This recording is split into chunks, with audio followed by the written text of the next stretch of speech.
हाँ हेलो।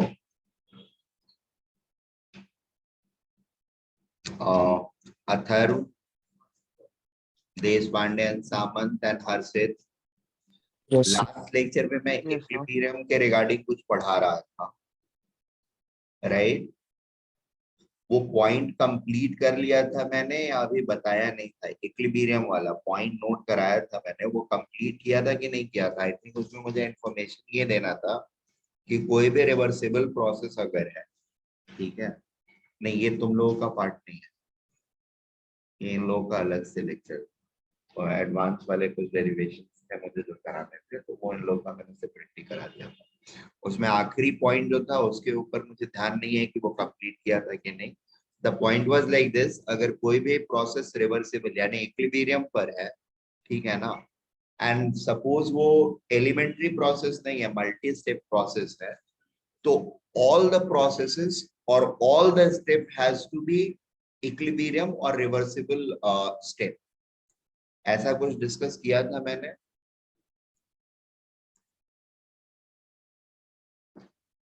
नहीं याद आ रहा है? हाँ, सबसे आखिरी पॉइंट क्या लिखा है आप लोगों ने? If a chemical reaction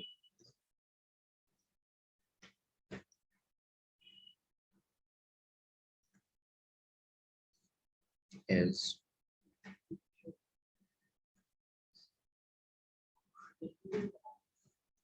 reversible,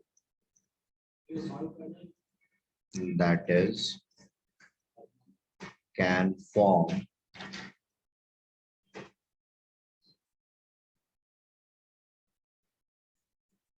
can establish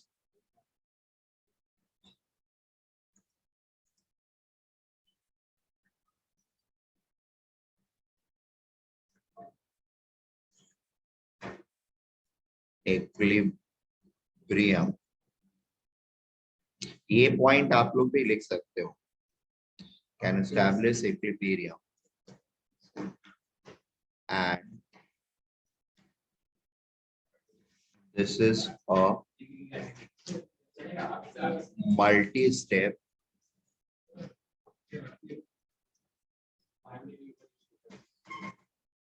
process, then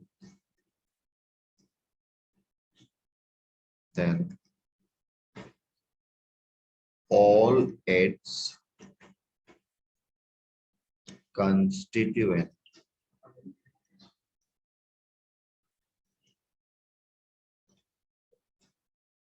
elementary steps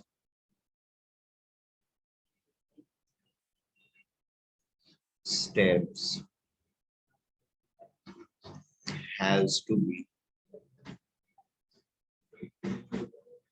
irreversible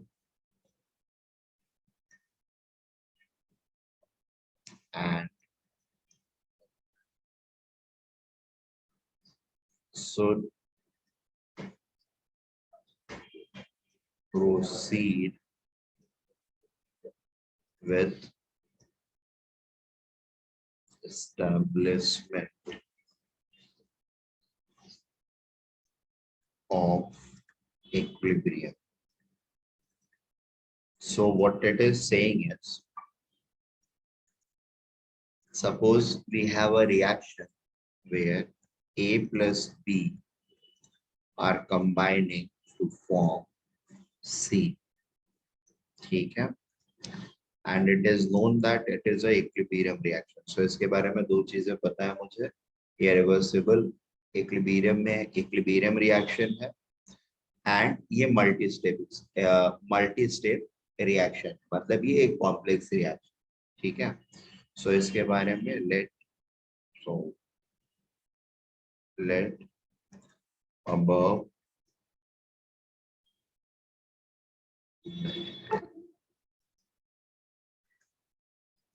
above reaction is a multi-step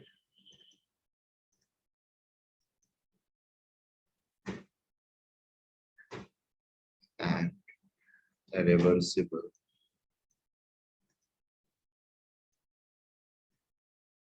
reaction.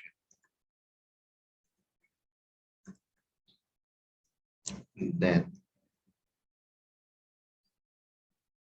अब इसके स्टेप्स मान लो, स्टेप 1 में ये क्या कर रहा है कि ये सारे स्टेप्स जस्ट मतलब फॉर एग्जांपल लिख रहा हूँ, स्टेप 1 में 2A के मॉलिक्यूल्स कंबाइन करके, ठीक है, और मे बी A स्टार बना रहे हैं, ठीक है, और फिर स्टेप 2 में ये जो A स्टार है, ये A star combines with B to form C। ये दोनों ही स्टेप का रिवर्सिबल होना मैंडेटरी है। अगर ये दोनों स्टेप रिवर्सिबल होंगे तभी ये पूरा रिएक्शन रिवर्सिबल होगा। अदरवाइज अगर ऐसा होता है कि सिर्फ स्टेप 1 रिवर्सिबल है, 2 रिवर्सिबल नहीं है, तो ये रिएक्शन रिवर्सिबल नहीं। बात समझ में आ रही है?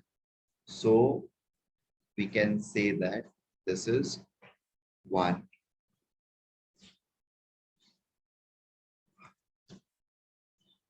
reaction 1 will be reversible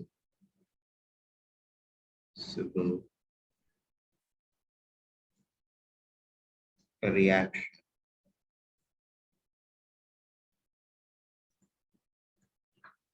if step 1 and step 2 are individually visually reversible, ठीक है, otherwise they will be not, and vice versa,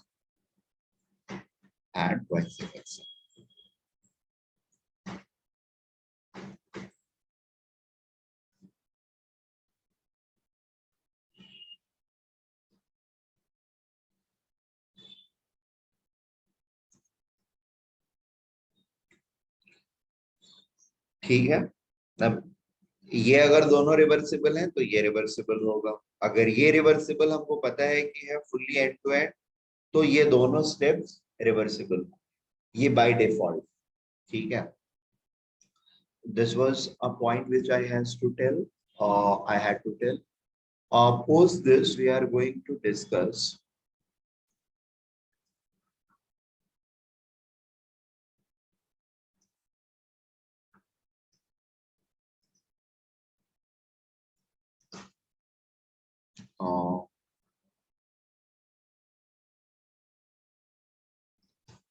some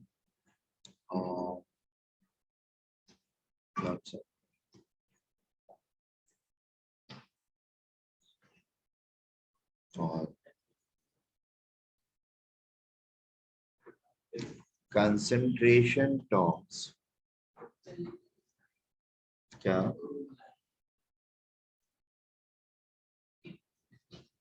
concentration terms नहीं, आप लोगों को शायद तो ये पांचवा या छठा, नहीं ये नहीं लिख पाया, पांचवा या छठा पॉइंट, अदर टर्म्स। अरे देखो, इसमें होता है क्या है कि जैसे अभी तक हम लोग जो भी रेट के एनालिसिस कर रहे थे उन सब में हम K into concentration of reactants डाल रहे थे, राइट। रेट लॉ जो लिख रहे थे, rate of reaction was equal to K into concentration of reactant raise to some power, वो पावर ऑर्डर हुआ करता था। बट जो भी एक्सप्रेशन अभी तक पढ़ा था सब में हम सिर्फ और सिर्फ concentration of reactant he use कर रहे थे, ठीक है. Now the point is, can we replace them, the concentration, with some other terms or not? ठीक है. So we have observed that कि practical chemistry में these concentration terms can also be indicated by some other terms during certain types of reactions. ठीक है. कौन कौन से term से रिप्लेस किया जा सकता है उनके बारे में हम पढ़ेंगे. और इसमें भी ऐसा होता है कि जनरली मतलब बाकी के ऑर्डर ऑफ रिएक्शंस जो है उनके ऊपर हमको कंसंट्रेट नहीं करना होता है या उनके बारे में हमको पढ़ना नहीं होता है ज्यादा. हम स्पेसिफिक एग्जांपल्स वही लेते हैं जो फर्स्ट ऑर्डर रिएक्शंस. ठीक है. फर्स्ट ऑर्डर रिएक्शंस के लिए चीजें एनालाइज करना और ज्यादा कन्वीनियंट है कंसेप्चुअली. और अभी का जो काइनेटिक्स पोर्शन है हमारा, that is just the beginning और बेसिक्स ऑफ काइनेटिक्स. थर्मोडायनेमिक्स थोड़ा ज्यादा डिटेल में हमारे सिलेबस में डील किया गया है, बट काइनेटिक्स पर बहुत ही कम फोकस है. We are just studying the very basics of kinetics. ठीक है. So yes, concentrations terms can be replaced, but we have to only study about the first order reactions जिसमें ये रिप्लेस होते हैं. बाकी ऑर्डर्स के लिए हमको नहीं पढ़ना होता है, फॉर द सिंपल रीजन जो रिप्लेसमेंट होएगा that is going to have some, you can say, ramification or some consequences in the overall format of the rate law. ये बात समझ में आ रही है.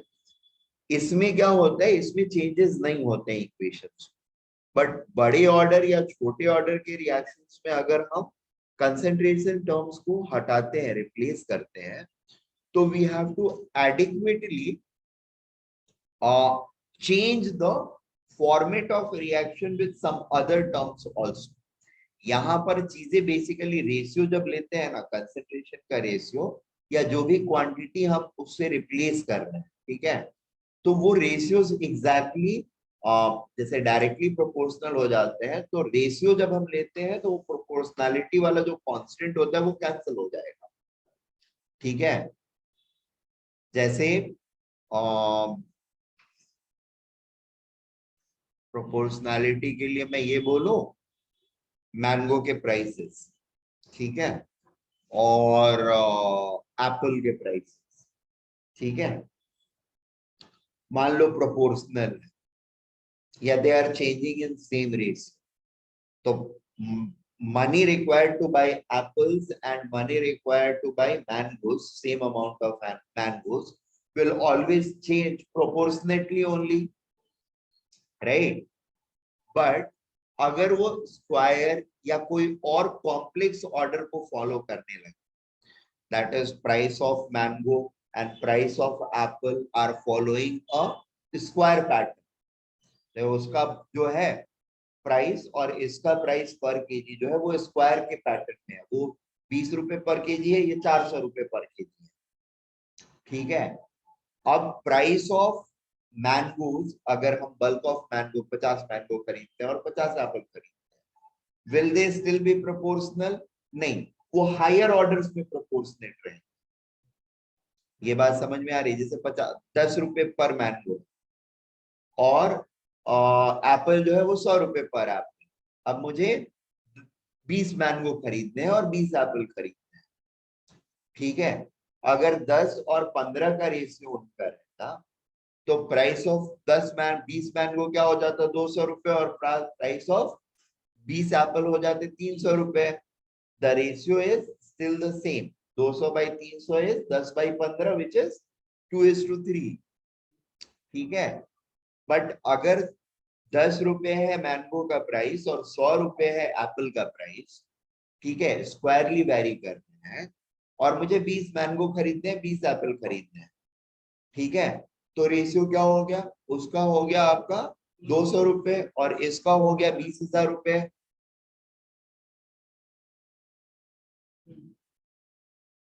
सॉरी 2000. हाँ ठीक है, 100 गुने 2000 10 ही था ना. हाँ हाँ ठीक है. तो 200 से मैंने मल्टीप्लाई कर, ठीक है, तो 2000 रुपए हो गए।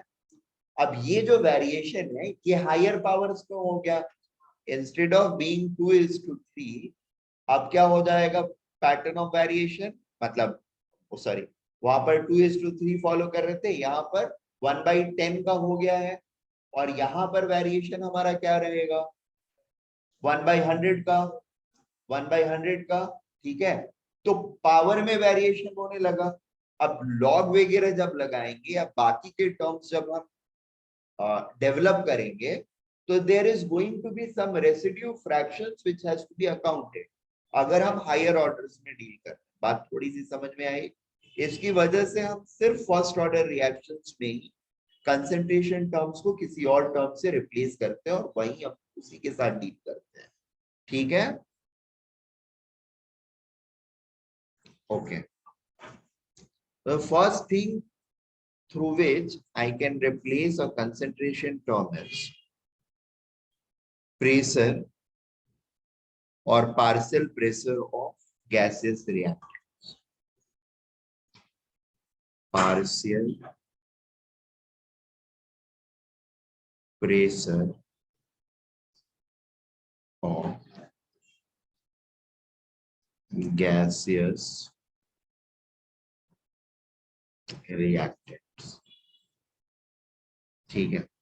Suppose A gas and B gas are reacting together to form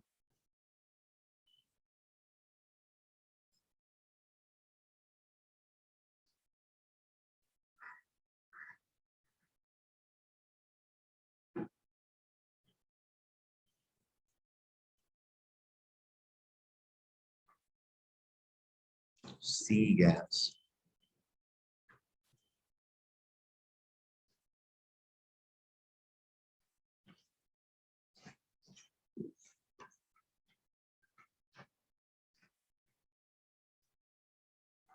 A rate of reaction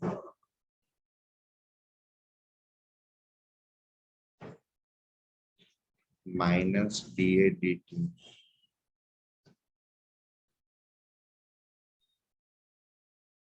actually इसमें से बी गैस जो है ना उसको हटा दो, सिर्फ A gas. First order reaction क्या हुआ, B gas plus C gas बन रहा है, dA dt is equal to K into concentration of A, otherwise हम लिखते हैं फर्स्ट ऑर्डर रिएक्शन है तो अब we know that PV is equal to nRT, that implies P is equal to N by VRT or P is equal to CRT, ठीक है, where C is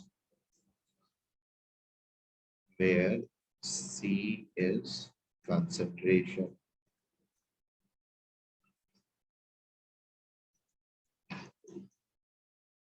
Therefore, C will be equal to P by RT. So I can also write ROR is equal to rate of reaction is equal to minus dA dt is equal to K into P by RT, and P is P of A, pressure of A. Is that okay? अच्छा RR लिख दिया क्या?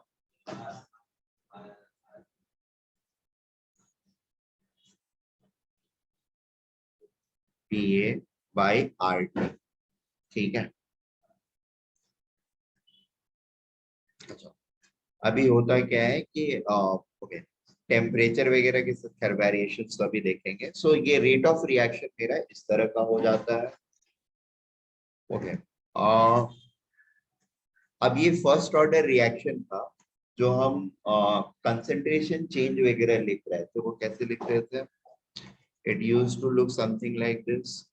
Concentration of A at any time t was equal to concentration of A raised to the power A naught into E raised to the power minus KT. Right, यही हुआ करता था. अभी AT को मैं PAT लिख सकता हूँ, partial pressure of A at time t, and A naught को partial pressure of A initial लिख सकते हैं. ठीक है, तो मैं यहां पर इस चीज को रिप्लेस करता हूं इस नोटेशन से. सो हमारा क्या हुआ? Partial pressure of A at time T is equal to partial pressure of A comma 0 e to the power minus K T. अच्छा, दोनों में डिवाइडेड बाय आर टी रहेगा ना. और यहाँ पर आर टी और आर टी क्या हो गया? कैंसल हो गया. तो हम यहाँ पर लिख सकते हैं PAT is equal to PA naught e to the power minus KT. ये बात समझ में आ रही है? However, अगर हमारा ये सेकेंड ऑर्डर रिएक्शन होता तो हमारा कैसा रिलेशनशिप रहता? कुछ इस तरह का रहता. 1/, अब मैं बता रहा हूँ, जस्ट उसी चीज को एक बार फिर से समझा दे रहा हूँ, and then we are going to move on. ये इस तरह का होता, याद है? ठीक है. अब अगर यहाँ पर मैं PAT बाय RT करता तो RT ऊपर आ जाता, यहाँ पर भी RT ऊपर आ जाता, इस टर्म में RT नहीं रहता. ठीक है, तो ये फैक्टर मेरा अकाउंटेड रहता, यहाँ पर कैंसिल नहीं होता, जैसा यहाँ पे कैंसिल हो गया है. सिमिलरली बाकी किसी भी ऑर्डर के लिए हम अगर रिएक्शन ये लिखेंगे, चेंज करेंगे, so there will be some extra factors which has to be accounted in equations, and that will make our equations or analysis much more difficult. ठीक है, and therefore we do not touch upon. बात समझ में आ गई? जो मैं आम और मैंगो के बेसिस पर आम और एप्पल के बेसिस पर समझाने की कोशिश कर रहा था. So this is how we can only apply it in just first order reactions and nothing else. अब इसमें दो चीजें होती हैं, दो तरह के केसेस हमारे डेवलप होते हैं. ठीक है,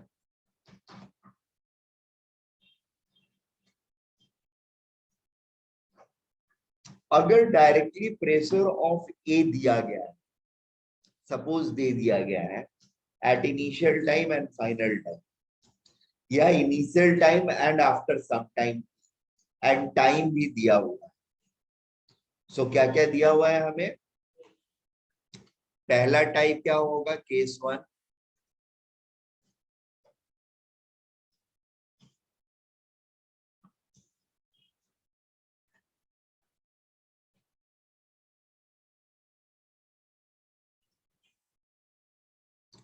initial pressure of a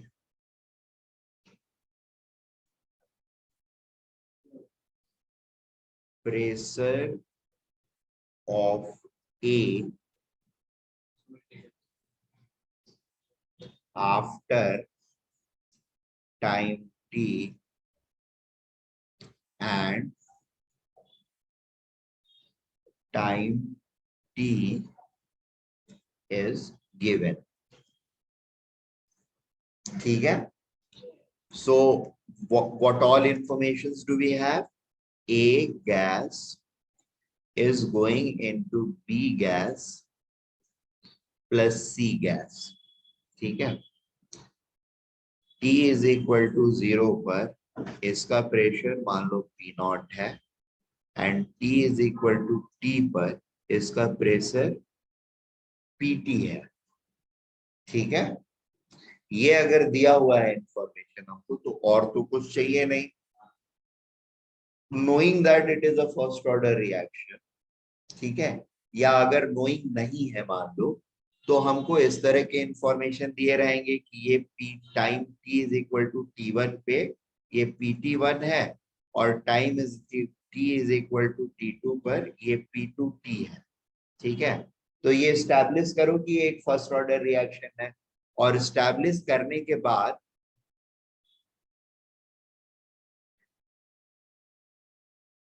ये क्या हो, so if we have this thing in pocket, that is initial pressure of A after time T, and time T is given, time T's are given, ठीक है, so I can write it as log of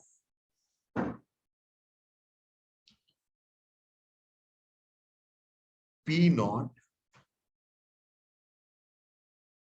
upon PT, ठीक है, is equal to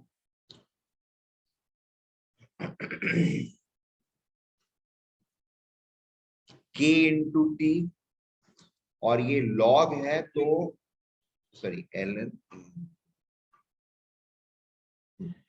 नीचे में यहाँ पर एक 2.303 आ जाएगा ln को log में कन्वर्ट करने की वजह से। ठीक है, ये कहां से आया, क्या किया मैंने, इसको इधर लाके डिवाइड किया, ये इधर डिवीजन में आएगा और डिवीजन में आने की वजह से e to the power kt हो जाएगा।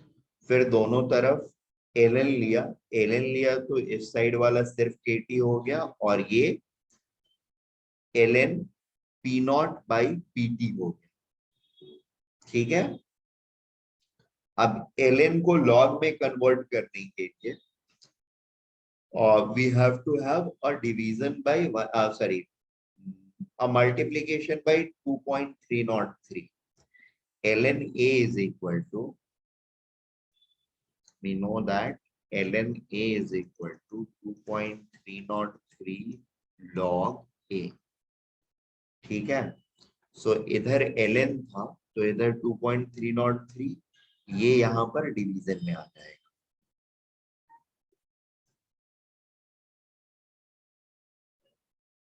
एक सेकंड, हाँ, तो अभी हम लोग क्या करेंगे कि यहाँ पर ये value, so I can make two equations with these two sets of values. पहला इक्वेशन होगा log p naught by pt1 is equal to k t1 by 2.303। ठीक है, इसमें ये वैल्यूज पता है हमको, ये वैल्यू पता है, ये वैल्यू पता है, ये वाली वैल्यू फाइंड आउट कर लेंगे। क्या फाइंड आउट करेंगे, k की वैल्यू। ठीक है, और सिमिलरली दूसरा इक्वेशन हम लिखेंगे, वो होगा क्या, log p not pt2 should be equal to k into t2 by 2.303। बात समझ में आ रही है, इससे फिर से k को कैलकुलेट कर लेंगे। अगर ये दोनों के सेम आ रहा है मतलब k क्या है, कंसेंट्रेशन के साथ चेंज नहीं हो रहा है या कांस्टेंट है। अगर ये कांस्टेंट है मतलब ये फर्स्ट ऑर्डर रिएक्शन है। k of first order reaction is independent of concentration.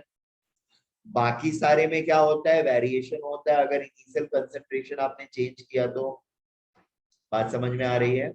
अच्छा, अभी एक चीज यहाँ पर नोटिस कर लीजिए आप, तो ये जो टाइम इंफॉर्मेशन है ना, वो किस फॉर्मेट में दिया हुआ है ये बहुत इंपॉर्टेंट होता है। ठीक है, जैसे अगर मैं देता हूं कि 0 सेकेंड पर ये है, 5 सेकेंड पर ये है और 15 सेकेंड पर ये है। ठीक है, मतलब मैं 0 से काउंटिंग चालू किया और कंटिन्यूअसली मेरा घड़ी रन कर रहा है and I am taking the time interval. ठीक है। दूसरा इंफॉर्मेशन ये हो इस तरीके से हो सकता है कि 0 पर ये है या 0 सेकेंड इनिशियली हमने ये लिया, 5 सेकेंड बाद ये मिला और उसके 5 सेकेंड बाद ये मिला। ठीक है। उस टाइम पर आपको T2 को क्या करना होगा, T2 will become T1 plus T2, क्योंकि यहाँ का स्पैन दिया हुआ है और यहाँ का स्पैन दिया हुआ है। ये बात समझ में आ रही है? क्लियर है या कोई डाउट है? अच्छा, एक वेरिएशन और, मतलब वेरिएशन नहीं, जस्ट इसी को प्रूव करने के लिए एक तीसरा एक्सप्रेशन भी हम लिख सकते हैं which will be more suitable. ठीक है। दैट विल बी, मैं इनिशियल प्रेशर इसको ले सकता हूं PT1 को, और ये मेरा फाइनल प्रेशर हो सकता है, और इंटरवल इस बार मैं T2 माइनस T1 ले लू। राइट। और इसके थ्रू भी मैं निकाल लू K की वैल्यू को। So what I am saying is PT1 by PT2 should be equal to K into T2 minus T1 upon 2.303। अब अगर ये वाला K भी इन दोनों के या किसी एक के से मैच कर जाता है, मतलब बेसिकली देखो, अगर ये ले रहे हो और ये ले रहे हो तो इसको लेने की जरूरत नहीं है, या ये ले रहे हो ये ले रहे हो तो इसको लेने की जरूरत नहीं, किसी भी दो को ले सकते हो, इसको लेना चाहिए। That is what I am saying. ठीक है। हाँ, बेटर रहता है अगर आपको स्टैब्लिश करना है कि ये फर्स्ट ऑर्डर रिएक्शन। जब पहले वाले में क्या है, हमारा आर्गुमेंट क्या है, फर्स्ट ऑर्डर रिएक्शन कब होता है, अगर मेरा रेट कांस्टेंट जो है वो कंसंट्रेशन के चेंज, इनिशियल कंसंट्रेशन चेंज होने के बाद भी सेम रहता है, तो it is a first order reaction. ठीक है। अब यहाँ पर मेरा इनिशियल कंसंट्रेशन P0 है और यहाँ पर भी P0 है, तो इनिशियल कंसंट्रेशन तो चेंज ही नहीं किया हमने। तो अगर चेंज नहीं किया तो फिर हम आर्ग्यू नहीं कर सकते कि के जो है मेरा सेम है, तो फिर फर्स्ट ऑर्डर रिएक्शन। यहाँ पर हम क्या एस्टैब्लिश कर रहे हैं कि मेरा इनिशियल कंसंट्रेशन ये है टाइम T1 में, ये हो गया फाइनल कंसंट्रेशन, और फिर से इसको मैं और आपका स्क्रीन नहीं दिख रहा है, अच्छा सॉरी। द केस 2 फर्स्ट वाला नोट कर लिया था हम लोगों ने, और ये समझ में आया हम लोगों को, प्रूफ करने वाला और प्रूफ करने के साथ साथ के की वैल्यू फाइंड करना। ठीक है। तो लिख, अभी तक सो रहे थे तुम लोग।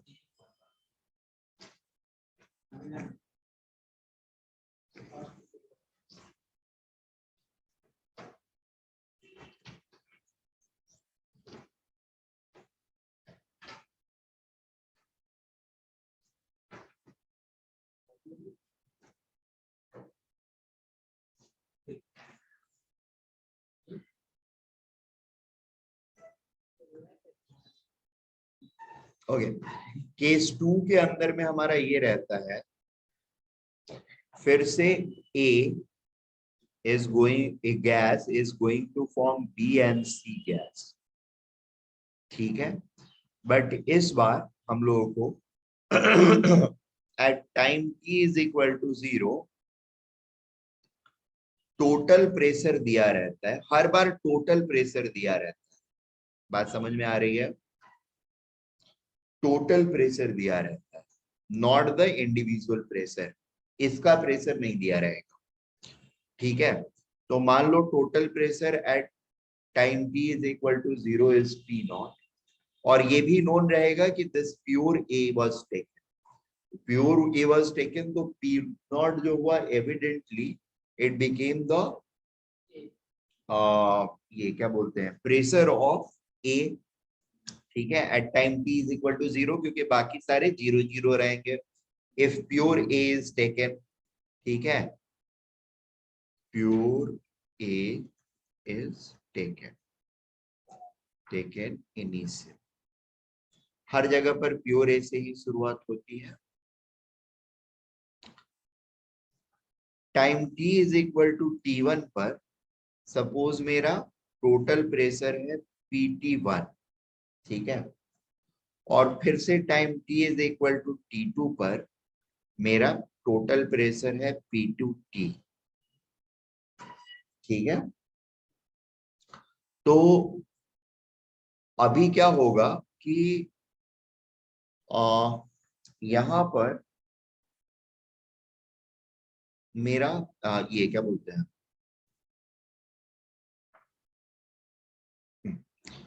सपोज ये पी नॉट में से मतलब पी अमाउंट ऑफ ए या एक्स अमाउंट ऑफ ए मेरा जो है वो डिकम्पोज कर जाता है।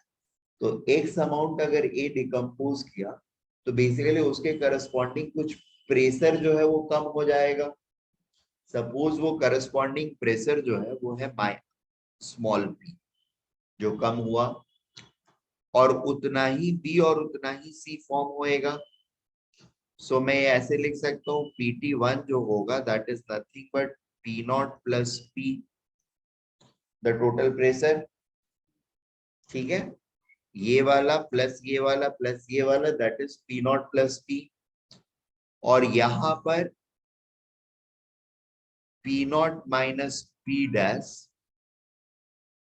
ये भी P डैश हो जाएगा और ये भी P डैश हो जाएगा। So this will become P naught plus P dash, ठीक है। अभी इस बार मैं इसका रेट कांस्टेंट या फर्स्ट ऑर्डर प्रूव करने के लिए क्या लिखूंगा, I will have K is equal to 1/2.303 T log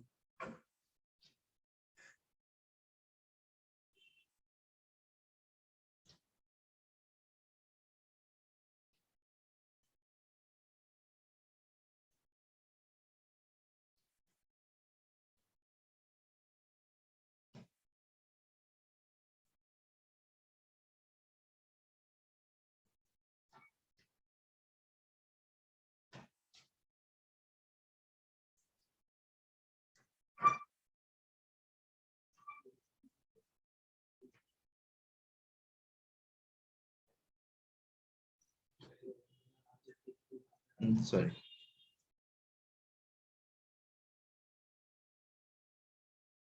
2.303 by T log P initial by P final, ठीक है। अगर यहाँ पे मैं T1 टाइम स्पैन ले रहा हूं तो I will have to take P naught by P naught minus P which is equal to P naught minus P किस चीज के बराबर होगा, if I know that PT1 की P नॉट की वैल्यू पता है हमको, और फिर क्या पता है PT पता है, ठीक है।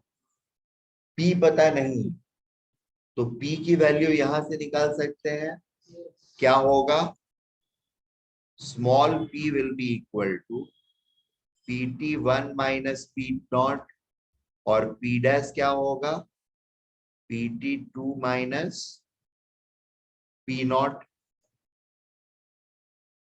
Is that okay? Okay, so I can modify this as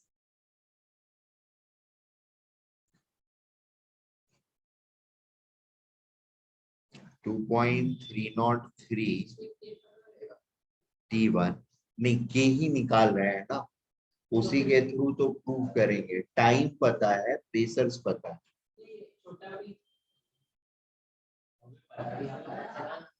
अभी पता चला ना, ये वैल्यू और ये वैल्यू दी हुई है, तो इसका और इसका डिफरेंस ये होगा, ठीक है। सो this will become log P not upon, ये क्या हो जाएगा 2P naught minus PT1, is that okay? And दूसरा एक्सप्रेशन जो रहेगा मेरा वो ये रहेगा 2.303 by T2 minus T1 log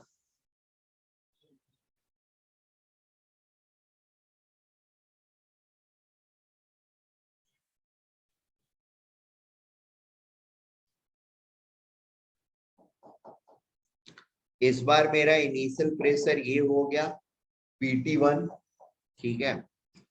तो PT1 बाई P डैश हमको पता चला है, P डैश हमको पता चला है कि क्या है, P dash is equal to PT2 minus P naught, ठीक है। सो इनिशियल प्रेशर ये divided by 2P naught minus PT2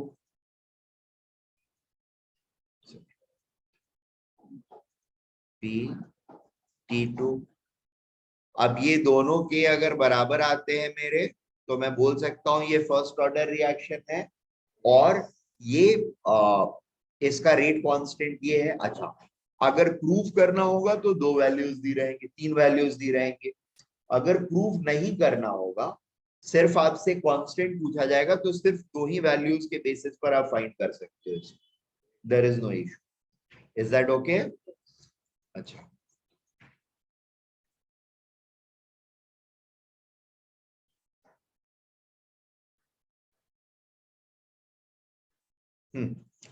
इसमें तीसरा केस भी एक होता है। इस बार क्या होगा, और ये तीसरा केस सिर्फ प्रेशर के लिए नहीं है, मतलब ये तीन केसेस जो मैं डिस्कस कर रहा हूं ये सिर्फ प्रेशर के लिए नहीं है, ये बाकी के भी जो टर्म्स है जिनको हम रिप्लेस करेंगे उसके लिए भी ये चीजें वैलिड है। Are we getting this point?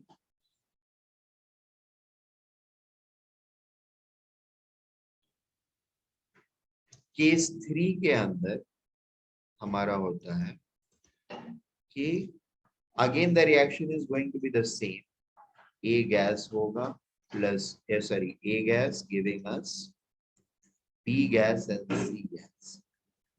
इसमें instead of analyzing a reactant, we are analyzing the product. Product का प्रेशर हम एनालाइज कर रहे होंगे।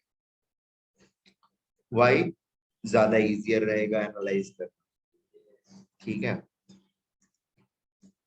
Time t is equal to 0 पर हमको पता चलता है कि इसका प्रेशर है 0, ठीक है। Time t is equal to T1 पर हमको पता चलता है कि, या फिर टोटल सॉरी यहाँ मतलब B का प्रेशर जो है वो 0 है। आफ्टर टाइम T1 पता चलता है मुझे कि the pressure is may be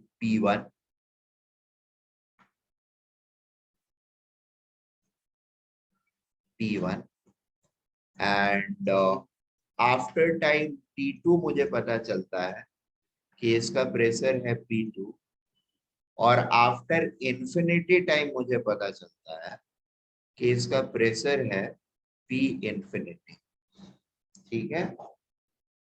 ये बात समझ में आ रही है? सिर्फ B का। Is this okay? नाउ अगर इंफिनिटी पर B का प्रेशर P इंफिनिटी है, तो time t is equal to 0 पर A का प्रेशर क्या होना चाहिए? Will that also be equal to P infinity? हाँ, मैंने बस ये बोला कि अगर B का प्रेशर इंफिनिटी टाइम पर P इंफिनिटी है, तो can I say that A का प्रेशर 0 टाइम पर P इंफिनिटी था, ठीक है ना, क्योंकि पूरा A के ब्रेक डाउन करने से ही पूरा B बना है, और जितना A था उतना ही B बना है, ठीक है। दोनों का स्टोइचियोमेट्री 1:1 है, तो जो इसका फाइनल प्रेशर होगा वही इसका इनिशियल प्रेशर रहेगा, ये P इंफिनिटी रहेगा। Is that okay? अब इनका जो कॉन्स्टिट्यूशन है वो इस तरह का स्टोइचियोमेट्री है कि B का अगर प्रेशर P1 हम मेजर करते हैं, तो इसका मतलब A का प्रेशर कितना कम हुआ? P1, ठीक है। तो यहां पर इसका प्रेशर क्या होगा? P इंफिनिटी माइनस P1, ठीक है। और यहां पर इसका प्रेशर क्या होगा? क्लियर है यहां तक की बात? कोई डाउट नहीं है ना? तो अब इसको हम आराम से as a concentration of P या पार्शियल प्रेशर ऑफ पी के हिसाब से डील कर सकते हैं. We can write the final expression. यहां पर क्या हो जाएगा? बेसिक जो था हमारा वो ये रहेगा, K is equal to 2.303 upon T1 log P infinity by P infinity minus P1. ठीक है. एंड दूसरा जो वैल्यू आएगा वो आएगा 2.303. प्रूफ करने के लिए जब रहेगा तभी इस चीज को यूज करेंगे, अदरवाइज नहीं जरूरत है. लॉग किसी एक से हम निकाल देंगे and that is sufficient. Log P infinity minus P1 divided by P infinity minus P2. ठीक है. दोनों बराबर आ गए कि मतलब फर्स्ट ऑर्डर है. अच्छा, बराबर का मतलब ये नहीं होता है कि एग्जैक्टली प्रिसाइजली बराबर आएगा. थोड़ा सा डिफरेंट भी रहता है तब भी उसको कंसिडर करते हैं, बट थोड़ा ही डिफरेंट होना चाहिए. जैसे एक का आ रहा है 50 सेकेंड और दूसरे में आ रहा है 49 सेकेंड या 48 सेकेंड, तो ठीक है, हम फर्स्ट ऑर्डर मान लेते हैं उसको. या 51 या 52 सेकेंड, ठीक है. बट एक का 50 आ रहा है, एक का 40 आ रहा है, तो we can't consider it as first order. It won't be considered as a first order reaction. ठीक है, क्लियर है? Very good. अच्छा, इसमें एक और केस ये हम ले सकते हैं कि instead of giving these things as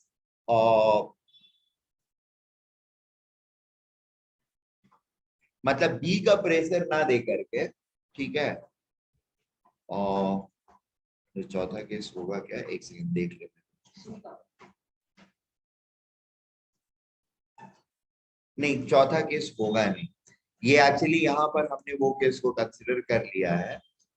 ठीक है. सो 3 केसेस प्राइमरली रहते हैं. 3 ही केसेस में सारी चीजें बनेंगी और हर के केस में यही होगा. ठीक है. मतलब अगला चीज जो मैं डिस्कस करने वाला हूँ वो भी इसी तरीके से डेट होएगा.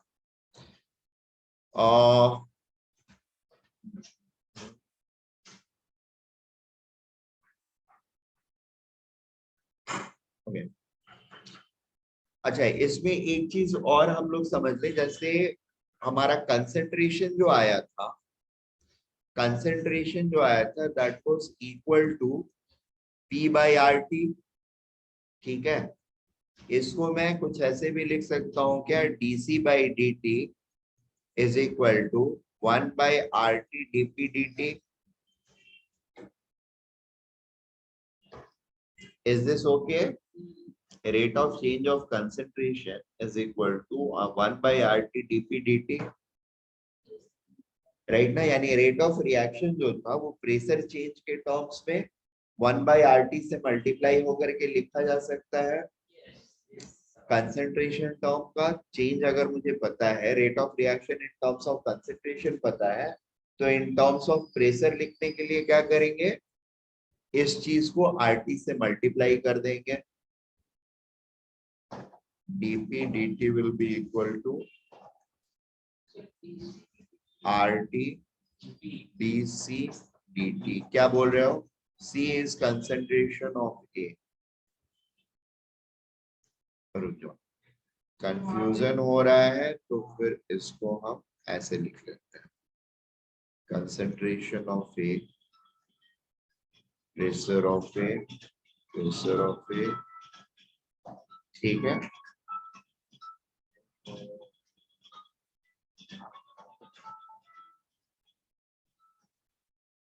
हेलो. हाँ भैया. अरे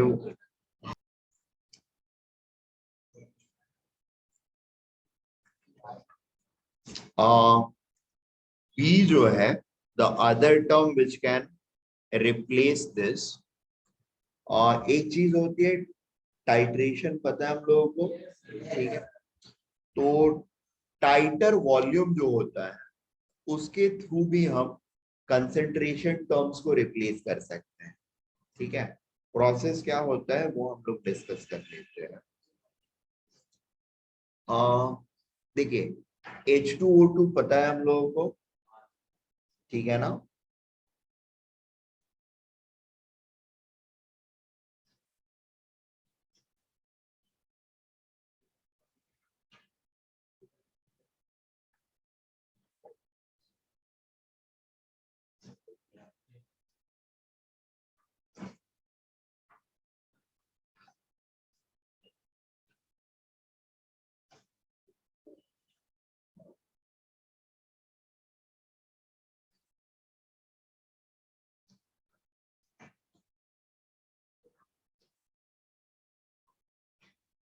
Okay, let us take this example.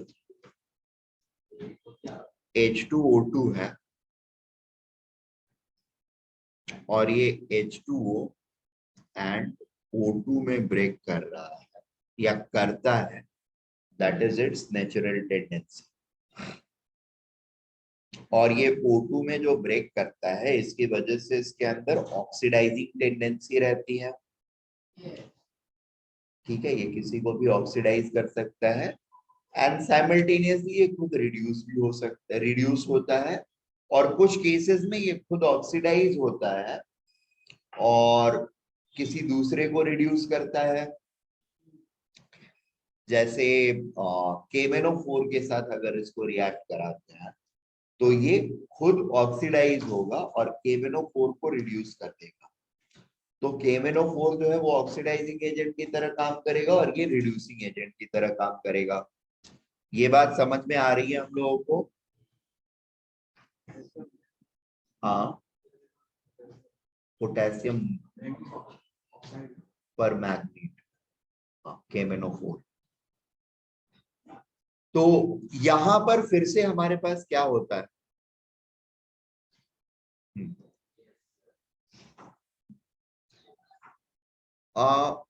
देखिए H2O2 के बारे में थोड़ा सा समझ लेते हैं। H2O2 जो होता है उसको हम प्रिपेयर करते हैं जनरली बैरियम पेरोक्साइड या स्ट्रोंशियम पेरोक्साइड को H2O के साथ ट्रीट करके उसको प्रिपेयर करते हैं। वो प्रिपेयर किया, that is called freshly prepared H2O2 solution. और H2O2 को हमेशा प्रिपेयर करके हम वाटर में ही रखते हैं, कहीं और नहीं रखते हैं। अब जब हमने प्रिपेयर करके H2O2 को रखा तो फ्रेशली प्रिपेयर किया तो उसका कंसेंट्रेशन मान लो C है, तो आफ्टर सम टाइम वो खुद से डिसोसिएट करता है, खुद से ही डिसोसिएट करता है। उसको किसी एक्सटर्नल डिसोसिएटिंग या डिसोसिएशन को इनिशिएट करने के लिए असिस्टेंस की जरूरत नहीं पड़ती है, वो खुद से डिकम्पोज करता रहता है। ठीक है, डिकम्पोजिशन ऑफ H2O2 जो होता है that is generally a first order reaction. ठीक है, यहां पर भी ये फर्स्ट ऑर्डर है और तभी हम एग्जाम्पल में डिस्कस कर रहे हैं। अब डिकम्पोजिशन की वजह से इस पर्टिकुलर एंटिटी का कंसंट्रेशन जो होगा वो धीरे धीरे कम होता जाएगा। ठीक है, तो हम करते क्या है कि H2O2 का फ्रेशली प्रिपेयर्ड जो सॉल्यूशन है अभी प्रिपेयर किया और उसको कंटेनर में रखा। समझो 100 ml मैंने प्रिपेयर किया, 100 में से 20 ml जो है मैं इमीडिएटली निकालूंगा और KMnO4 के साथ टाइट्रेट करूंगा। ठीक है, अब 20 ml of H2O2 solution time t is equal to 0 पर KMnO4 का एक फिक्स्ड कंसेंट्रेशन वाला KMnO4 उसका समझो V0 वॉल्यूम कंज्यूम करता है। ठीक है, सो KMnO4 plus H2O2 is giving us some product। ठीक है, नेक्स्ट पेज पर चले जाओ।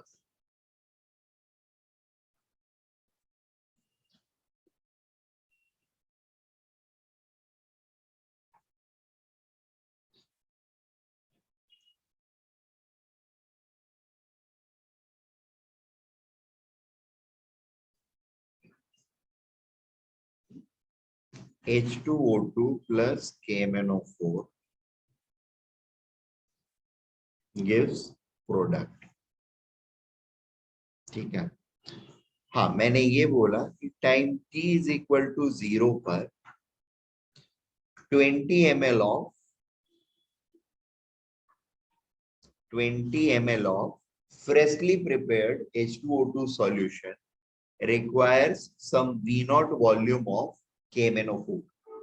इसका कंसेंट्रेशन जो है वो C1 मान लेते हैं, C1। ठीक है।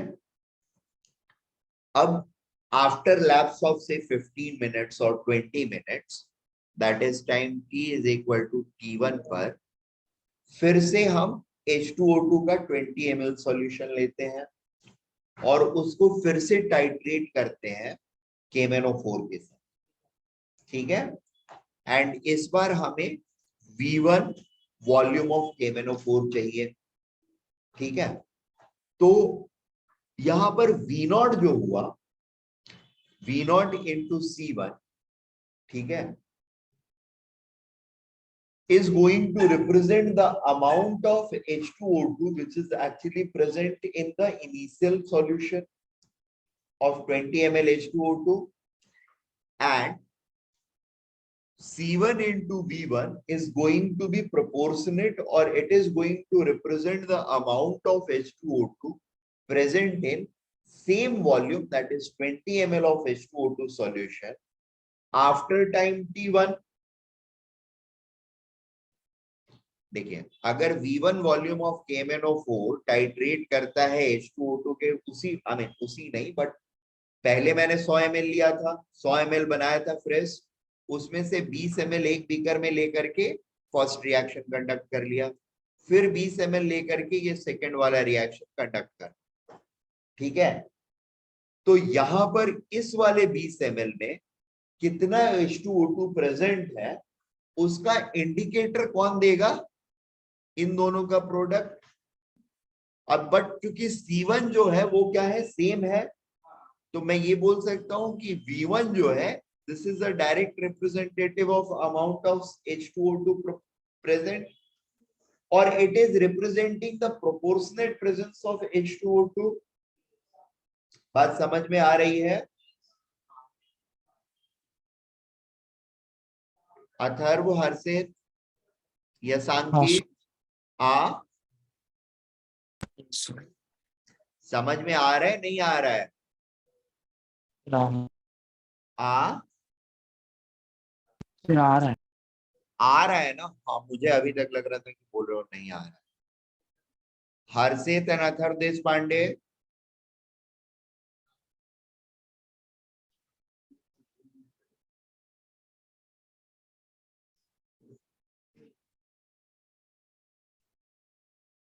हर्षित, अथर्व देश पांडे,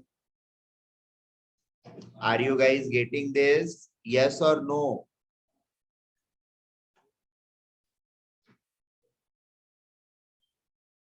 अबे नहीं आ रहा है तो बोलो जल्दी से, फिर समझाऊं मैं फिर से, मीटिंग फिर खत्म हो रहा है।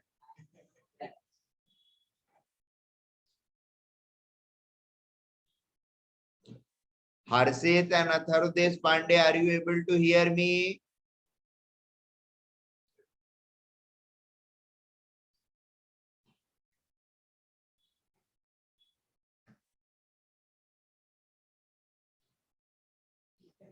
हर्षित एंड अथर्व देश Pandey, are you able to hear मी?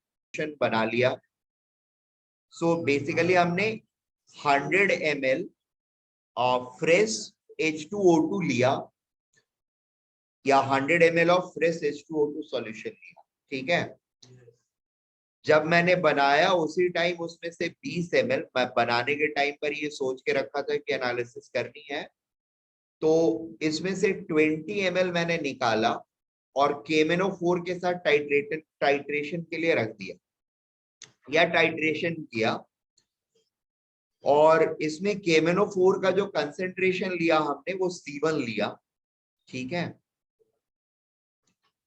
अब टाइट्रेशन के बाद मुझे पता चलता है कि V0 volume of KMnO4 is required to completely titrate with 20 ml of this freshly prepared H2O2 solution. मैंने नोट डाउन कर दिया। 1 घंटे के बाद मैंने फिर से इसमें से 20 ml निकाला, ठीक है, और फिर से इसको same concentration of KMnO4 solution, ठीक है, दैट इज C1 कंसेंट्रेशन वाले KMnO4 सॉल्यूशन के साथ मैंने फिर से रिएक्ट कराया, टाइट्रेशन कराई, and this time I found that V1 volume of KMnO4 solution is being required for same 20 ml of H2O2 solution, not same, but 20 ml of H2O2 solution, which was prepared 1 hour back. ठीक है, तीसरा experiment conduct करता हूं, may be 1 घंटे के और बाद या 2 घंटे के और बाद, that is time is equal to 3 hour पे, and I found that this time the volume of KMnO4 which is required to completely titrate with H2O2 solution is V2. ठीक है, अब यहां पर आर्गुमेंट मेरा ये है कि the volume of KMnO4 which is required to completely titrate with H2O2 is evidently proportional to the quantity of H2O2 present, ठीक है, एंड चूंकि वॉल्यूम ऑफ H2O2 जो है वो कांस्टेंट है, तो इनवेरिएबली ये वॉल्यूम जो है वो इसके कंसेंट्रेशन के साथ प्रोपोर्शनल है या इंडिकेटिव है उस कंसेंट्रेशन का। ये बात समझ में आ रही है या नहीं? समझा सर। ठीक है ना? So instead of taking the concentration of H2O2 in order to determine the decay rate of H2O2 या decomposition of H2O2, I can use this volume in order to decide the order or decomposition process of H2O2. Am I making sense?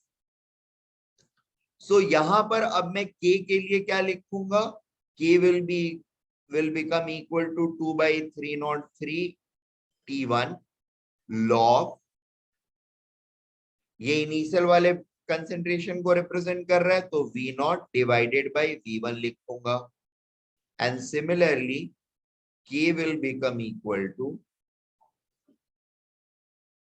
2.303 by T2 minus T1 log V1 by V2, ठीक है, and with this if K and K are coming out to be same, then I can say that this is following the first order dynamics of decay. Is that okay? And subsequently we can find the volume value of K, right?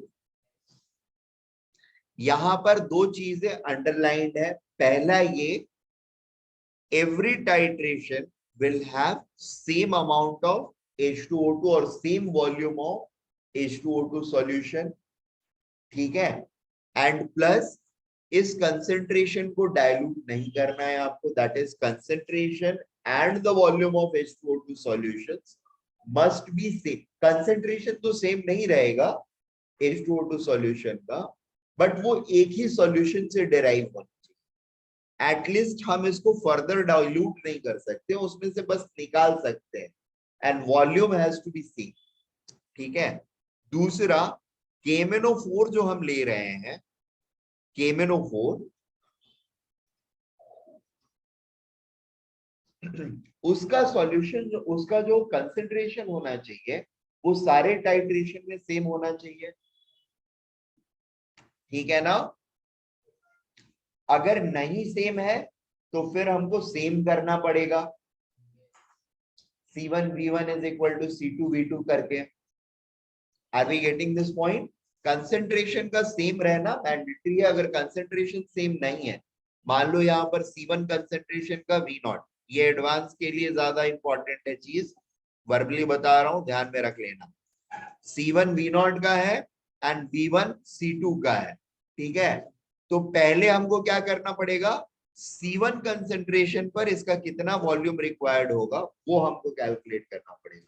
That means sir C2 concentration पर ना। हाँ, C2 concentration पे अगर V1 required है तो C1 concentration पर क्या volume required होगा वो हमको देखना पड़ेगा, निकालना पड़ेगा।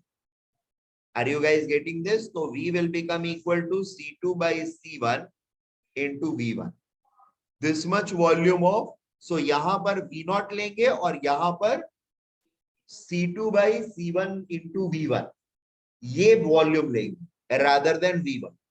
अगर कंसेंट्रेशन चेंज हो रहा है तो, अगर कंसेंट्रेशन चेंज नहीं हो रहा है तब तो फिर ठीक है, बस ये सीधे सीधे लेकर के कर दें।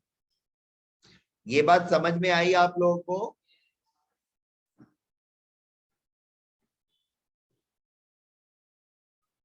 हर्षित, अथर्व, ये समझ में आया? हाँ सर। ठीक है, आगे बढ़ते हैं। जनरली कंसेंट्रेशन चेंज करके नहीं देते हैं, लेकिन मतलब सेम कंसेंट्रेशन ऑफ KMnO4 को यूज किया जाता है, बट अगर चेंज हो गया तो that has to be accounted. Okay, next case in this is,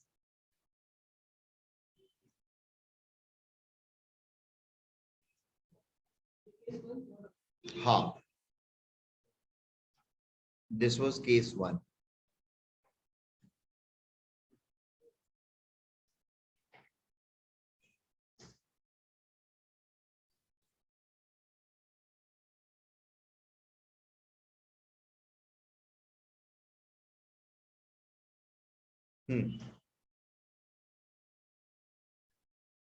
Many a times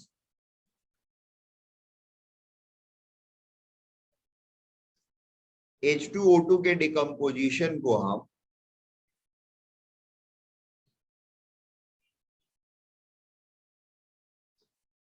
volume of O2 produce से भी कैलिब्रेट करते हैं, या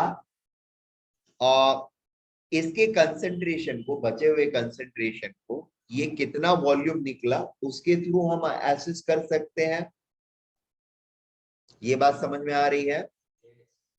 नहीं? ओके, लेट अस अज्यूम यहां पर इसका इनिशियल कंसेंट्रेशन A है, ये कुछ नहीं है और ये भी कुछ नहीं है, ठीक है। After time t at t is equal to 0, at t is equal to t1 हमको पता चलता है कि द वॉल्यूम ऑफ V2 जो इवॉल्व हुआ that is equal to V1, ठीक है। At time t is equal to t2 हमको ये पता चला कि वॉल्यूम ऑफ O2 जो आया वो आया V2, and at time t is equal to infinity हमको पता चला कि the volume of O2 which came is equal to infinity, ठीक है। तो A is directly proportional to V infinity, ठीक है। at time t is equal to t1 क्या क्या बोलो, V infinity minus V1 या 2V infinity minus V1 करेंगे, क्या करेंगे? हाँ sir, 2V infinity minus 2V infinity minus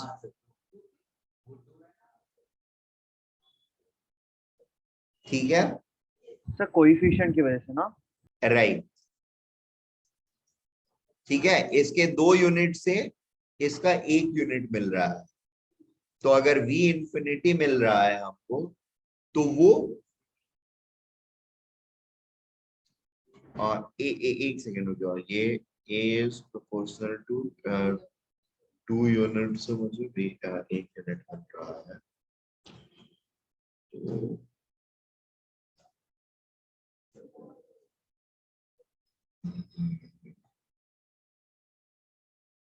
हाँ ठीक है, 2V इंफिनिटी माइनस V1 रहेगा, ठीक है।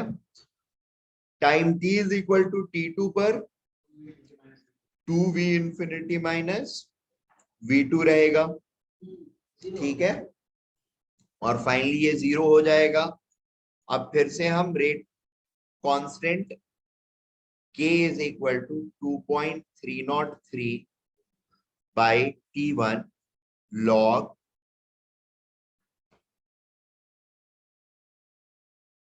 इनिशियल मेरा V इंफिनिटी है, सॉरी 2V इंफिनिटी है, divided by 2V infinity minus V1 and second वाले सिनारियो में हम 2.303 बाय T2 minus T1 log 2V infinity minus V1 divided by 2V infinity minus V2 लिख लेंगे और इनको इक्वेट कर देंगे। Again if K values are coming out to be same, then we can say that it is happening this way, the first order reaction and the rate constant is this one, ठीक है। Next scenario इसमें जो होता है वो है third case.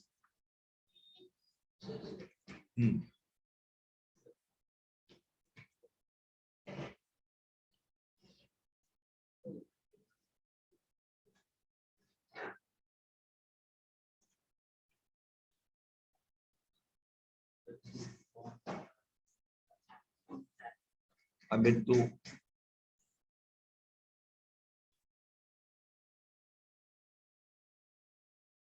Case 3 जो इसके अंदर में होता है, जनरली ईस्टर हाइड्रोलिसिस टाइप के टाइट्रेशन होते हैं। ईस्टर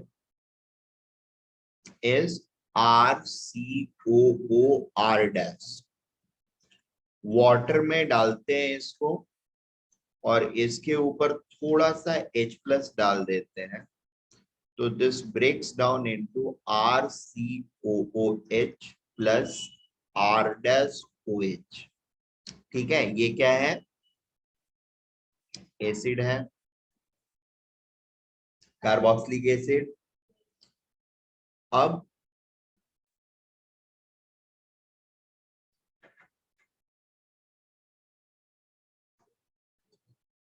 शुरू में हमने ईस्टर एक लिया और ऑब्वियसली वो एकदम शुरू में बिल्कुल हाइड्रोलाइज किया नहीं रहेगा, तो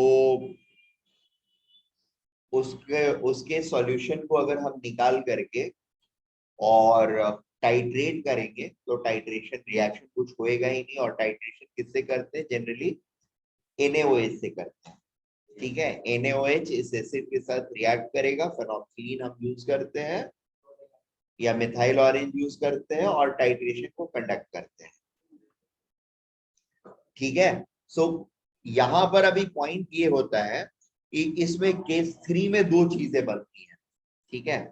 पहला चीज ये बनता है कि नॉर्मल ईस्टर सॉल्यूशन को का कोई भी वॉल्यूम लेकर के अगर हम टाइट्रेशन करेंगे तो रिक्वायरमेंट ऑफ NaOH जो रहेगा वो 0 रहेगा, ठीक है। लेकिन अगर उसमें थोड़ा सा एसिड पहले से मैंने डाल लिया, ये H+ जो कैटलिस्ट की तरह यूज होने वाला है, उसको अगर मैंने डाल लिया, ठीक है, और फिर सॉल्यूशन बनाया और तुरंत उसमें से निकाल करके और रिएक्शन करना चालू किया टाइट्रेशन, तो there will be some NaOH which will be required to titrate with that solution। क्यों? क्योंकि ये जो H+ आपने ऐड किया है, इसके टाइट्रेशन के लिए कुछ अमाउंट ऑफ NaOH चाहिए होगा हमको। ये बात समझ में आ रही है? सो इससे हमको दो तरह के वेरिएबल्स मिलेंगे। एक वेरिएबल जो मिलेगा जिसमें हमने H+ डाला ही नहीं है, ठीक है, और वैसे में अगर हमको मिलता है तो there will be the initial volume of NaOH required will be equal to 0 at time t is equal to 0। अगर इस सॉल्यूशन को लेकर के NaOH के साथ टाइट्रेट करते हैं a fixed volume of it, तो amount of NaOH required, amount of NaOH required will be equal to 0 at time is equal to T1. The volume of NaOH required or amount of NaOH required will be equal to V1. T is equal to T2 and this will become V2. T is equal to infinity पर the volume will be V infinity. ठीक है, अब इस ROH का source RCOH का source क्या है? Easter है, 1:1 के प्रोपोर्शन में है। तो मैं ये बोल सकता हूं कि इसका जो इनिशियल अमाउंट था या इनिशियल कंसंट्रेशन था that is nothing but V infinity के प्रोपोर्शनल होगा। ठीक है, ये वाला किस चीज के प्रोपोर्शनल होगा? V इंफिनिटी माइनस V1 के, राइट? ये वाला V infinity minus V2 and then we can frame our equation और K को इक्वेट कर सकते हैं। ये बात समझ में आई हम लोगों को? हाँ, हर जगह यही हो रहा है, बिल्कुल, there is no doubt about it। मैं शुरू में ही बोला था कि पहला वाला केस समझ लो, बाकी में खाली सेम चीज रिपीट होता रहेगा।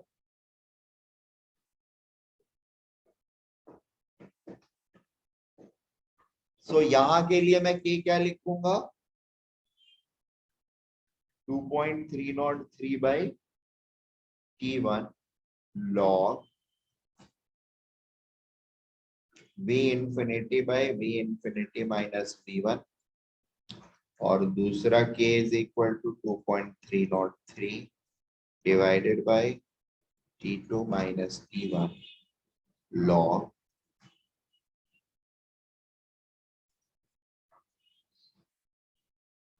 V infinity minus V1 divided by V infinity minus V2। Clear है? और ये दोनों केस को हम कंपेयर कर देंगे, दोनों सेम है तो हम बोलेंगे फर्स्ट ऑर्डर है और इसका रेट कांस्टेंट ये है। हाफ लाइफ पूछा जाएगा, हाफ लाइफ निकाल सकते हैं 0.693 by K। ठीक है, नेक्स्ट इसके अंदर मैंने ये बोला कि सेम रिएक्शन और ये वाली वैल्यू जीरो ना हो, नॉन जीरो वैल्यू, पहली वाली वॉल्यूम अमाउंट ऑफ NaOH। इसका मतलब क्या है? इस चीज को हम कंसिडर कर रहे हैं और अगर इसके अमाउंट को कंसिडर कर रहे हैं तो इसके अमाउंट को हर जगह कंसिडर करना पड़ेगा हमको। ये बात समझ में आया? यानी यही सेम चीज अगर जीरो ना हो करके मान लो यहाँ पर V रहता, स्मॉल v, ठीक है, स्मॉल v, और ये V1 रहता, ये V2 रहता और ये V infinity रहता, तो actual volume of NaOH which is utilized by RCOOH would have become what? It would have become V1 minus V. Here it would have become V2 minus V. And here it would have become V infinity minus V. बात समझा? बोलो।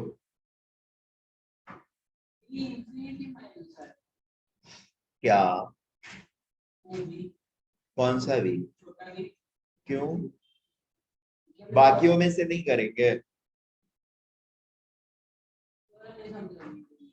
देखो, शुरू में अगर मैंने 10-15 drop H+ का डाल दिया, ठीक है, और एकदम शुरुआत में जस्ट डाला और उसमें से 20 ml ऑफ सॉल्यूशन लेकर के टाइट्रेशन चालू करा दी, तो इफेक्टिवली इसका डिसोसिएशन हो ही नहीं पाया है, राइट? अभी अभी डाला है H+ तो थोड़ा टाइम तो लगेगा रिएक्शन को ना, इंस्टेंटेनियसली डिसोसिएट नहीं होने लगेगा। तो हम ये सेफली अज्यूम कर सकते हैं कि time t is equal to 0 पर जो भी NaOH के रिक्वायरमेंट है वो बिकॉज ऑफ दिस H+ है और ये कैटलिस्ट है। मतलब इसका amount through out the reaction जो होगा ये फिक्स्ड रहेगा। बाकी जो बना that is because of the dissociation of ester into acid। अब time t is equal to t1 पे अगर total volume of NaOH V1 रहता है और ये इनिशियल वॉल्यूम भी दिया हुआ है, तो हमारा net volume of NaOH which reacted with this acid is equal to V1 minus V, whereas this V amount has reacted with H plus which was initially put as catalyst। Clear है ना? V2 के लिए भी same argument देंगे second वाले scenario के लिए, और इसके लिए भी सेम आर्गुमेंट देंगे। Is that okay? अब मेरा एक्सप्रेशन जो है वो मॉडिफाई हो जाएगा। क्या हो जाएगा? May B I can say K1 is equal to 2.303 by T1 log ये वाला अमाउंट इसको करस्पॉन्ड करेगा। So this will now become V infinity minus V। ठीक है? अच्छा, हाँ ठीक है, ये होएगा। यहां पर क्या होएगा? This will still remain the same thing, V infinity minus V1, क्योंकि दोनों में V छोटा वाला V कैंसिल हो जाएगा, and this will become V infinity minus V2। नहीं, इसमें छोटा V कैसे रहेगा? इसमें भी नहीं रहेगा। अच्छा, यहाँ पे, हाँ यहाँ पे छोटा V रहेगा।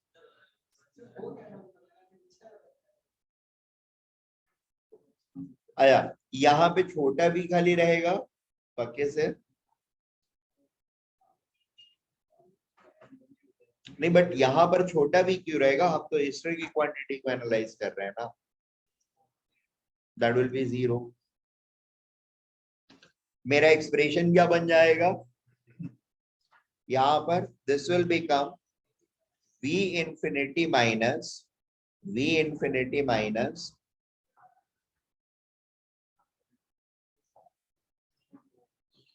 small v divided by V infinity minus V1, और ये k जो होगा that will be 2.303 by T2 minus T1,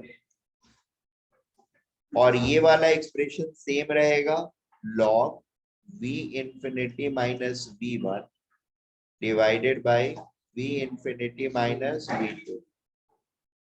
ठीक है? क्लियर है ये बात सारे लोगों को?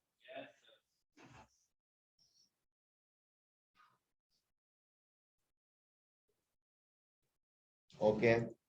अब आखिरी इसमें जो होता है that is of optical rotation. ठीक है? inversion of sugar and optical rotation।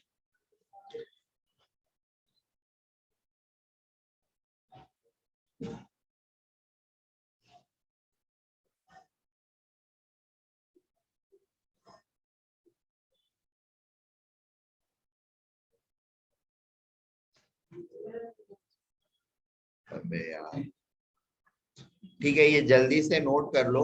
In fact तुम लोग ना स्क्रीनशॉट ले लो ऑनलाइन जो अटेंड कर रहे हो, और इसको नोट कर लेना। ये मीटिंग फिर से बंद करके रीस्टार्ट करता हूँ रोटेशन, क्योंकि फिर से 10 मिनट में खत्म हो जाएगा। और सेम लॉगिन पर रीज्वाइन करो। मीटिंग बंद कर रहा हूँ, रीस्टार्ट कर रहा हूँ, इसका स्क्रीनशॉट ले लो। सारे लोगों ने लिया है स्क्रीनशॉट?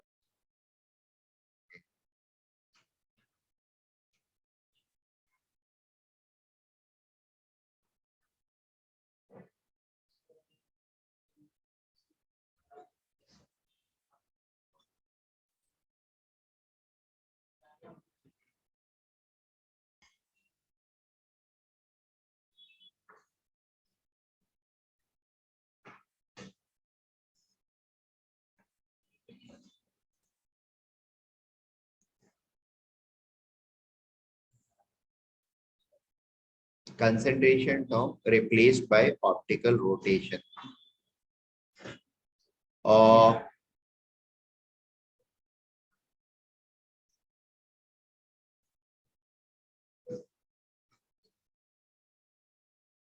हेलो, ज्वाइन करो जल्दी से।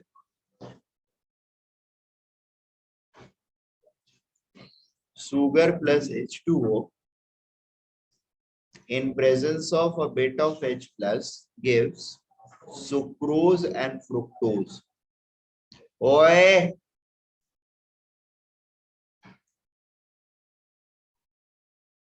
फ्रुक्टोज। ठीक है, अभी इसमें ऐसा होता है कि सुगर जो होता है वो डेक्स्ट्रो रोटेटरी होता है, that is right rotating. Sucrose भी डेक्स्ट्रो रोटेटरी होता है, बट फ्रुक्टोज जो है वो लेवो रोटेटरी है। कैपिटल डी नहीं होता है, स्मॉल डी होता है। Dextro rotatory and this is levo rotatory. Negative, positive and positive. ठीक है, तीनों का स्पेसिफिक रोटेशन अलग अलग रहेगा। नहीं, डेक्स्ट्रो मतलब ऐसा थोड़ी है कि दोनों का बराबर रहेगा या एक ही रहेगा, अलग अलग रहेगा, वैल्यूज अलग अलग रहेगी, साइन प्लस रहेगा। ठीक है, the values are going to be different. Suppose ये अल्फा 1 है, ये अल्फा 2 है, और ये अल्फा 3 है, and I am taking the mod value. या फिर नहीं तो फिर मुझे माइनस अल्फा 3 लेना पड़ेगा, where alpha 3 is a positive number. बात समझ में आ रही है? So I am taking it minus alpha 3 where alpha 1, alpha 2 and alpha 3 are positive numbers। ठीक है, और ये क्या है? Specific rotation. ऑर्गेनिक में बताया था what is specific rotation, right now? ठीक। हाँ। सो अब अभी हम यहाँ पर क्या क्या चीजें मेजर करेंगे? At time t is equal to 0, t is equal to 0, suppose my optical rotation of this solution, और time t is equal to 0 का मतलब क्या हुआ? शुगर लिया, पानी में मिलाया, और जस्ट H प्लस डाला है या डालने के पहले उसका ऑप्टिकल रोटेशन हमने मेजर किया। ठीक है, and optical rotation let us assume happens to be theta naught. ठीक है, तो ये थीटा नॉट जो होगा that will be because of all the sugar which is present. So अगर ए मेरे शुगर का कंसेंट्रेशन है, तो इस ए को थीटा से हम रिप्रेजेंट कर रहे हैं, theta naught, and in fact theta naught will not, I mean theta naught will be simply be equal to a into alpha 1, or I can say that a is equal to theta naught by alpha. Is that okay? So a can be written as theta naught by, or it is proportional or equal to theta naught by alpha 1। ये बात समझ में आ रही है सारे लोगों को? अबे अल्फा नहीं है, प्रोपोर्शनल है। इसका इनिशियल कंसेंट्रेशन A, तो this will be proportional to theta naught by alpha 1। ठीक है, ये इनिशियली 0 0 होंगे लोग, तो इनका कोई कंट्रीब्यूशन नहीं है। Suppose time t is equal to t1 पे ये ब्रेक करता है बाय x अमाउंट। ठीक है, तो अब मेरा, और यहां पर थीटा t मेरा ओवरऑल है वैल्यू। ठीक है, इसका अमाउंट x बनेगा और इसका भी अमाउंट x बनेगा। अभी थीटा t जो होगा उसका एक्सप्रेशन क्या रहेगा? Theta t will be a minus x into alpha 1 plus x into alpha 2 minus x into alpha 3। ठीक है, this will become a alpha 1 plus या minus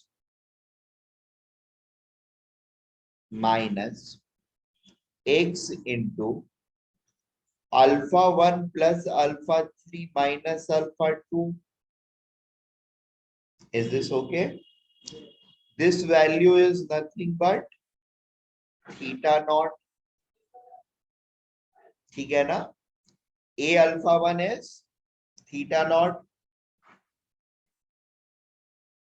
This will be theta t. So x की value हम लोग निकाल सकते हैं क्या?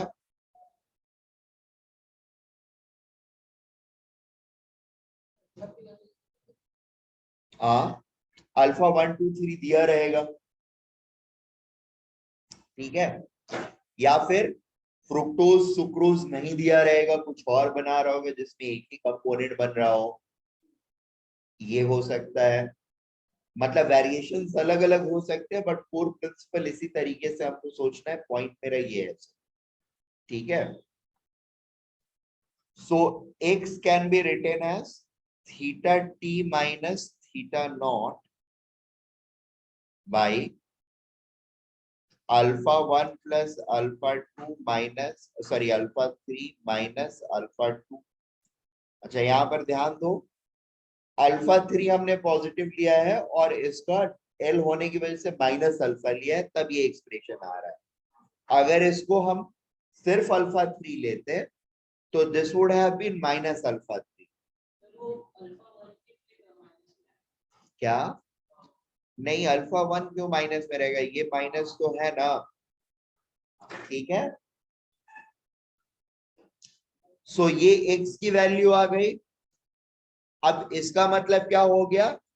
this a minus x is going to be proportional to, it will be proportional to theta naught by alpha 1 minus this thing theta t minus theta naught divided by alpha 1 plus alpha 3 minus alpha 2. Is that okay? समझ में आ रही है आप Yes, लोग sir. को? हर्षित, अथर्व देश Pandey, Atharva Samant, Yes. यशांकी।